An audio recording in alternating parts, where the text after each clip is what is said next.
Oftentimes, design build contractors lose deals and they don't know why. Well, there's a number of reasons for that. The first one might be that they structured the deal poorly. What you want to do is you want to sell in compartments. So ideally, you get the client to focus on the back and ignore the front. That lowers the price. Then typically they get what's called might as well-itis, and they end up hiring you for the front. So your first lesson is chop up your estimates and break them down by zones or areas. That'll really help reduce the price. Find out what the real passion of the client is. Is it the front yard, the backyard, or the whole project? That'll make a big difference. The power of sales scripts. The fact of the matter is most of us aren't great at selling. We think we are, but we're actually not. It's amazing to watch somebody who's actually incredible at sales do their magic. And they have some techniques that they use. All sales are essentially negotiations. And they're negotiations about money or features or both. And there are right and wrong approaches to sales. Firstly, you want to make sure you're not arrogant. You want to be open and listen to the customer, and you want to be an advisor. Long term, what you don't want to do is be somebody who's pushy, because that'll backfire on you. I typically tell people the unintended consequences of whatever decisions that they're thinking about making, so that I guide them to where I think they should go. Not always successfully, but at least then I've cleared my conscience and I've told them about what can go wrong. So here's an interesting story about the wrong approach. I had someone recently email me a question about why they had lost a huge job, $300,000 job actually. They had done work for a client in the past, the client was thrilled. What went wrong? Well, what they told me was they'd worked for a landscape architect who'd done the design, and the design was missing in many ways. Lacking, let's call it that. It was missing elevations, it was missing details, and the firm, in order to do the work properly, had to fill in all those gaps, which was a huge amount of design/admin time.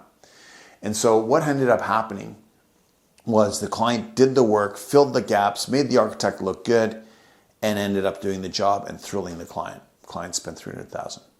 Fast forward, they sell the house, they buy a new house. They call up this time, not the landscape architect, but the contractor, realizing their talents. And this time the contractor quotes $6,000 for the design. They lost the deal right there. So in the mind of that homeowner, they had a budget of $2,500 for the design. The way to sell the design is in nuggets. So you can have your conceptual design phase, $2,500. Then you can have your details. You can charge a little bit more for that. We also do a permits investigation at the beginning for a small fee, just to qualify people so we don't waste our time getting the information for them as to what permits they need or don't need. So it's like little nuggets, yes. Little nuggets, yes. Okay, little nuggets, yes. So we bring them along that little dispersion of little breadcrumbs to get them to yes, right? They need it, they want it. How do we get there without blowing the budget? Now you can also build into your actual construction contract a section called design details or as-built drawings or how-to drawings. And those are a very useful way to capture more money in the design, not on the front end. What your goal is to get the design, and then your goal is to get the landscaping and make sure you cover all your costs. There is a way to do it. For those of you that have bought cars, you'll always see these little admin fees and all these little extra fees all over the place. And most people don't negotiate them out. They sign off at them. It's the same thing with selling landscape design. So they lost that job because when they start out with the high price in the design, 3 times the price of the original quote that the landscape architect had done for a similar size project, they thought this contractor was trying to hose them. And so perception is reality. Make sure that you sell the right perception. The wrong approach, unfortunately, is selling something that is actually too high in price.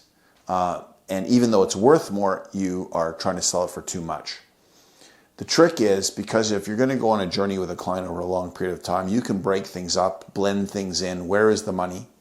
One of the best examples I had was I had a client who I had quoted a project for about $1.6 million. Sounds like a lot of money. He broke down every single one of my items, and one of the items said electrical. Now the guy happened to own a copper mine, and the first thing he singled out was, why is the electrical price $40,000?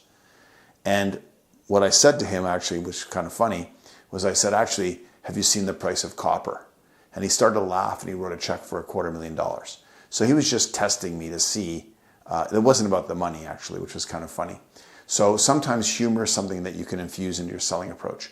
But really what you want to do is you want to get past objections. Like if I wouldn't have given him a good answer, I think I might have lost the deal actually. I couldn't give him a good answer. So I gave one, which was true. The commodity price has gone through the roof.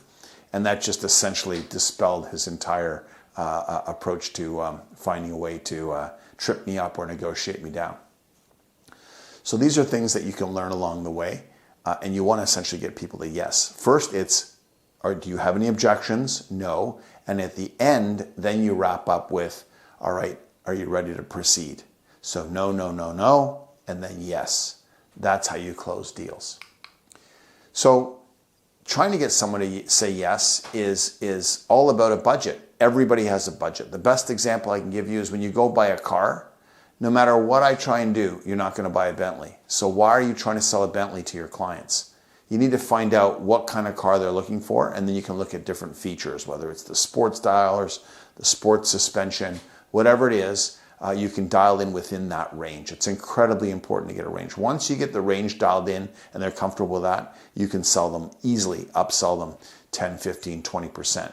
But there's no way you're going to sell them something that's double or triple the price.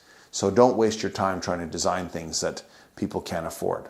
It's really important to get the budget. And again, your goal is to get them to trust you. So no, no, no, and then yes. Another tip is to differentiate between the musts and the nice to haves. What do you need now? What is it you are not willing to compromise on? Ask that question. It'll make a huge difference. And then in design, you can have a nice to have price list, okay? But you satisfy the must haves. That lowers the budget. They may actually include some of those nice to haves, but start with a must-haves. That's a really good place to start because that creates the trust where they're like, this guy's not trying to sell me everything. He's trying to sell me what I need or she needs. That would be a great approach. So you're in the business of persuasion. If you're not great at persuading people, you're going to lose a lot of sales. And the worst part is the sales you didn't get. The ones that you should have got that you didn't get. You can turn that around in a big way. It's all about sales scripts. You can actually dial in every single question that you have to ask and in what order with little check boxes to make sure that you miss nothing and you get no, no, no, yes. You'll be amazed at how much better you get at selling and filling out your sales pipeline. At Knowledge Tree, we have the sales scripts ready to go out of the box. We use them and test them at Oriole Landscaping and of course our other clients that use them. They'll make a big difference for you.